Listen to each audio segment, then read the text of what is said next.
नमस्कार दोस्तों। आज 2 अगस्त 2023 है।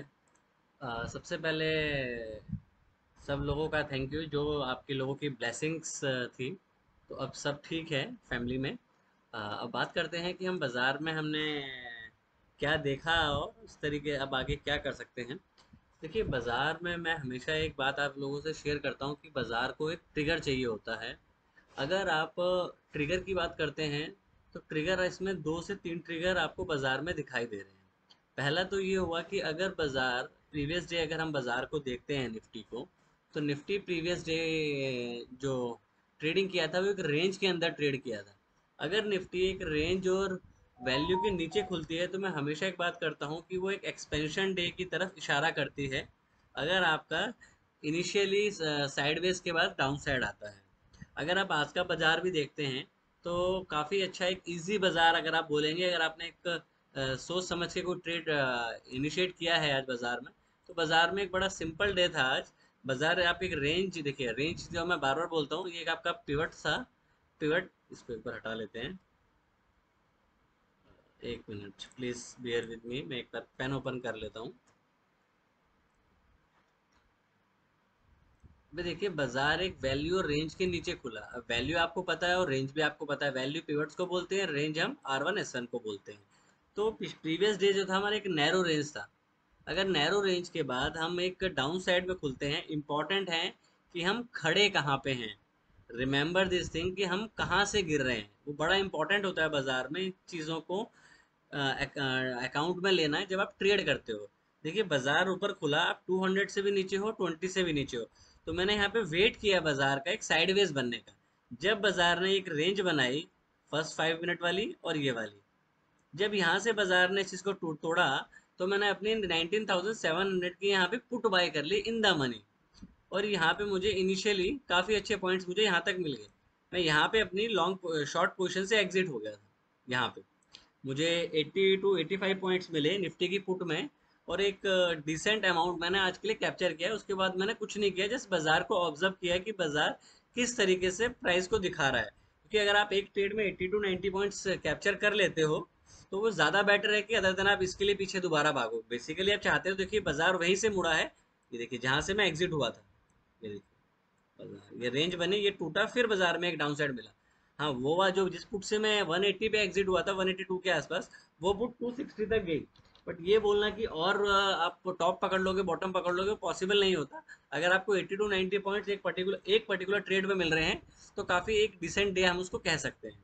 अब हम देखते हैं आज का जो एक सेल ऑफ आया है उसके एग्जैक्टली क्या कारण हो सकते हैं। कारण है जो बाजार इस तरीके से गिरा है। सबसे पहले हम बात करते हैं क्रूड ऑयल की।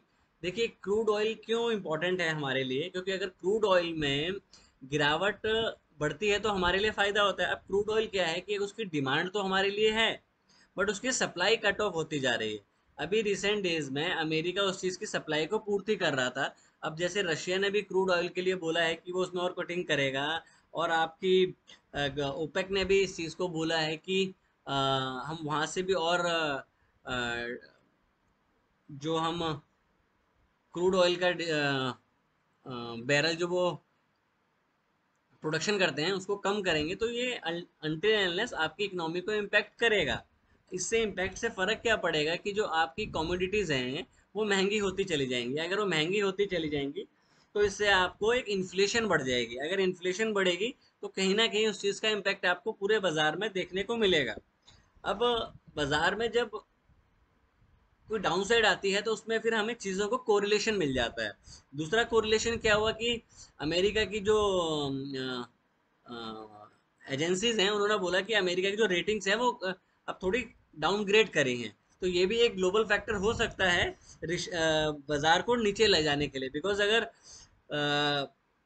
बाजार में ऊपर से डाउन साइड आ रही है, बिकॉज बड़ा इंपॉर्टेंट ये होता है कि हम गिर कहाँ से रहे हैं। हम 19,800 से गिर रहे हैं, जो कि एक तरीके का शॉर्ट टर्म टॉप आप इस चीज़ को बोल सकते हो। क्योंकि जो आज जो रिजेक्शन आपको ऊपर से मिली है, आप ऊपर देखो तो ये एक तरह की डरावनी गिरावट आप बोल सकते हो, तो जो कि आगे आपको इसका फॉलो थ्रू देखने को मिलेगा। ये ज़रूरी नहीं है कि अमेरिका का बाजार आज 700 से 800 पॉइंट गिरे। अगर अमेरिका का बाजार आज 300 to 400 भी गिरता है तो हम दोबारा गिरेंगे कल। तो हमारे लिए डाउन साइड अभी स्टार्ट हुई भी नहीं है, क्योंकि हमने हमेशा आउट परफॉर्म किया है हर चीज़ों को। तो इस चीज़ को ध्यान रखें, क्योंकि जिस हिसाब से आज सेलिंग आई है पीएसयू बैंक्स में, ब्रॉडर मार्केट में और अदर सेक्टर्स में, इवन इंडिया विक्स में भी जो जो एक स्पाइकअप आपको देखने को मिला है, यही दर्शाता है कि बाजार में थोड़ा डर बैठ रहा है। अगर बाजार में इस तरीके के सेल ऑफ आएंगे तो आपको जल्दी हो सकता है कि ये रैली आपकी 18,800 से स्टार्ट हुई थी और 18,800 से आप ऑलमोस्ट 20,000 गए हो। तो अगर आप देखते हो तो आज आपने 50% वहां का रिट्रेस कर लिया है, जो कि 19,400 के आसपास बनता था। वहां से आपको ठीक है शार्प रिकवरी मिली है, बट इस तरीके के बाजार में आपको ये नहीं करना है कि पुल बैक खेलें। पुल बैक तब खेला जाता है जब बाजार उस चीज की न्यूज पे रिएक्ट ना करे। अब इस तरीके के न्यूज पे अगर बाजार रिएक्ट कर रहा है तो ये हमारे लिए एक प्रॉब्लमेटिक चीज है। क्यों? क्योंकि अगर आपका डॉलर भी बढ़ेगा तो आपकी जो एसेट्स क्लास है उन पे भी इम्पैक्ट पड़ेगा। तो इस चीज को समझें कि अगर ये चीज इतनी ज्यादा डीपन होगी तो इसमें प्रॉब्लम बढ़ेगी।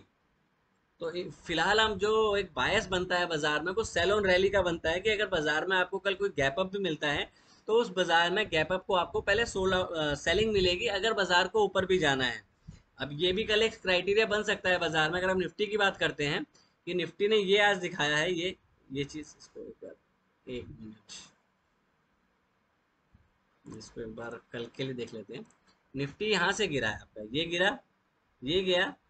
अब यहाँ पे आके एक डब्ल्यू बना सकता है, पर डब्ल्यू को तब बनाएगा निफ्टी जब उसको यहाँ पे एक सपोर्ट जोन यहाँ पे मिलेगा। अब अगर इसको आप डेली चार्ट पे इंट्राडे इंट्राडे और 60 मिनट के चार्ट पे देखते हो तो यहाँ पे आपको एक तरीके का 200 दिखाई देगा। अगर आप इसको डेली 60 मिनट पे चार्ट पे देखते हो तो वहां से आपको एक रिकवरी देखने को मिली है। ये आज जो ये पुल बैक रैली आपको देखने को मिली है, अगर बाजार वर्टिकली नीचे जा रहा है तो पुल बैक रैली ना खेलें,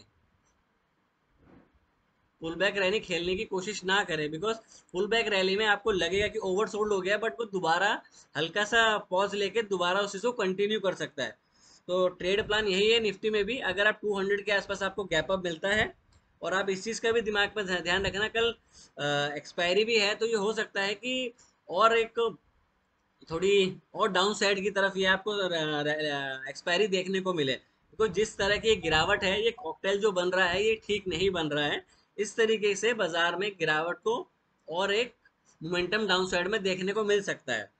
तो कोशिश ये करें कि अगर बाजार आप रेंज का वेट करें, बीच में ट्रेड करने की कोशिश ना करें। अगर बाजार आपको 19,600 के आसपास मिलता है तो डेफिनेटली आप वहाँ पे शॉर्ट करें, क्योंकि आपका 200 का टारगेट होना, 200 का स्टॉप लॉस होना चाहिए। नीचे तक आप क्लोज या लो तक आप आ सकते हैं। जो आज का क्लोज है वहाँ अगर ऊपर खुलते हैं तो क्लोज तक आपका फर्स्ट टारगेट होना चाहिए, सेकंड टारगेट आपका लो का होना चाहिए। अगर आपका लो टूटता है तो डेफिनेटली आप 18,800 की तरफ जल्दी जाने के लिए तैयार हो सकते हो बाजार में।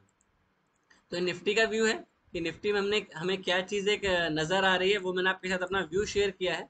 अब हो सकता है बाजार में ये चीज़ चले ना चले, पर इम्पोर्टेंट पॉइंट ये था बताने का कि बाजार में जो गिरावट है ये ग्लोबल एक सिंक्रोनाइज की तरह आ रही है। ये आप अपनी वजह से भी गिर रहे हो, प्लस ग्लोबल का भी सपोर्ट है। क्योंकि अगर सारी चीज़ें सिंक्रोनाइज होकर गिरेंगी तो आप अपने आप को बचा नहीं पाओगे। तो अनटिल अनलेस आपको इसके साथ चलना ही पड़ेगा। क्योंकि हम टॉप से गिर रहे हैं तो आप आराम से यहाँ से 400 से 500 पॉइंट निफ्टी में और आराम से गिरने की जगह आप देख सकते हो। वही चीज़ अगर हम बैंक निफ्टी में बात करें तो बैंक निफ्टी का अगर आप चार्ट देखते हो तो बैंक निफ्टी में भी काफ़ी ज़्यादा गिरावट है। तो अगर पुल बैक कुछ भी आपको मिलता है तो वहाँ पे सेलिंग की कोशिश करें, बाइंग की कोशिश ना करें। बिकॉज रीजन ये है कि अगर आपका जो पहले पिलर सपोर्ट कर रहे थे बाजार को, वो अब सपोर्ट नहीं कर रहे हैं। आप अभी जो ये लास्ट में आपको एक रैली देखने को मिली है वो रिलायंस की वजह से मिली है। अगर इस तरह की होगी तो एफ आई बाइंग नहीं करेंगे। तो ये हो सकता है कि डाउन साइड में आपको एक्सपेंशन देखने को मिले, हो सकता है ये उसके एक स्टार्ट हो। ये भी पॉसिबिलिटीज है कि अगर आप आज के हाई से ऊपर निकल जाते हो, जो आज का हाई है, तो आपको अपने जो व्यू है या आपको बायस है उसको चेंज करना चाहिए। क्योंकि जो बाजार आज है जरूरी नहीं है वो कल हो।